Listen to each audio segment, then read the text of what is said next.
అన్ని seasons ఒకెత్తైతే season 9 మరొకెత్తనే చెప్పాలి. ఇందులో భాగంగా వీకెండ్ వచ్చేసింది. ఈ వీకెండ్ లో భాగంగా విచ్చేసిన హోస్ట్ నాగార్జున హౌస్ లో ఉన్న కంటెస్టెంట్స్ ని పలకరించి డెమోన్ పవన్ దగ్గరకు వచ్చాడు. ఇక డెమోన్ పవన్ ఏదేమైనా సరే ఈ వారం నీకు రీతు విషయంలో అన్యాయం జరిగింది కదా అంటే, అన్యాయం అని చెప్పను కాదు సార్, తన తొందరపాటు వల్లే ఈ ఏదైతే టాస్కులు జరిగాయో దానివల్ల ఓడిపోవలసి వచ్చింది అంటే అదే కదా, నువ్వు అంత చక్కగా డ్రాయింగ్ గీసినప్పటికీ తాను గెస్ చేసి తేలేకపోయింది.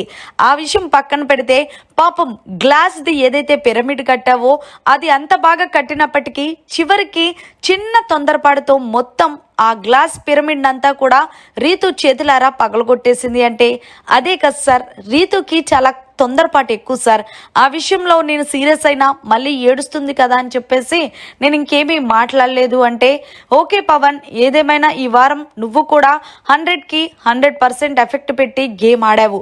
ఓకే, నీకేదో అన్యాయం జరిగింది అంటున్నావు, ఏంటి ఆ విషయం అంటే అదే సార్, ఏదైతే బెడ్ మీద టాస్క్ జరిగిందో ఆ టాస్క్ లో భాగంగా బర్నీ గారు నన్ను తొయ్యాలని చూశారు అంటే, సరే నీకు ఆ వీడియో కావాలి కాబట్టి బిగ్ బాస్ వీడియో వేయండి అంటూ బిగ్ బాస్ తెలియజేశారు. వీడియోలో ఫస్ట్ బర్నీ గారే పడ్డారు ముందు.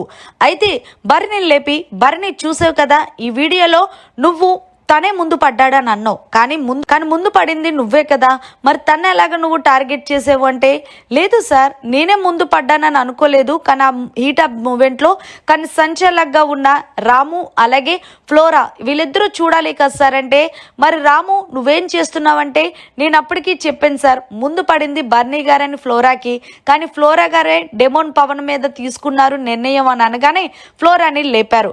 ఫ్లోరా, మరి నువ్వు గ్రజ్జుతో చేసావా ఇలా డెమోన్ పవన్ మీద, లేకపోతే కావాలనే నిర్ణయం తీసుకున్నావా అని అడిగేసరికి ఫ్లోరా మాట్లాడుతూ అది కాదు సార్, అక్కడ బిగ్ బాస్ హౌస్ లో క్లియర్ గా మెన్షన్ చేశారు, ఎవరైతే ఒక వ్యక్తిని హౌస్ లో ఉన్న వాళ్ళందరూ ఎక్కువ టార్గెట్ చేసి కిందన పాడేస్తారో వాళ్ళు అవుట్ అని చెప్పారు కాబట్టి నేను ఆ లాజిక్ తో తీసేశాను సార్ అంటే, ఆ లాజిక్ ఓకే అమ్మా, కానీ కింద పడింది మాత్రం బర్నీయే కదా. అప్పటికి రాము చెప్తున్నాడు అండ్ అలాగే పైనుంచి డెమోన్ పవన్ కూడా డిఫెన్స్ చేసుకుంటున్నాడు, ఇది అన్ఫెయిర్ తీసుకున్న నిర్ణయం అని. అయినా నువ్వు అసలు ఆలకించలేదు, కానీ నువ్వు డిసిషన్ వల్ల మొత్తానికి డెమోన్ పవన్ నామినేషన్ లోకి రావాల్సి వచ్చింది అంటూ గట్టిగానే ఇచ్చుకున్నారు ఫ్లోరాకి.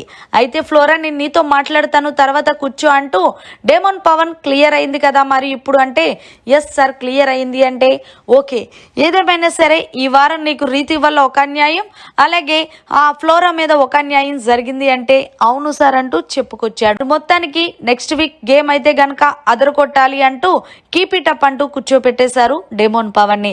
మరి మొత్తానికి బర్నీ విషయంలో వీడియో వేసి మరి క్లారిటీ ఇచ్చిన డెమోన్ పవన్ పై హోస్ట్ నాగార్జున గారు చేసిన మాటలపై మీ ఒపీనియన్ ని జర కామెంట్ రూపంలో తెలియజేయండి.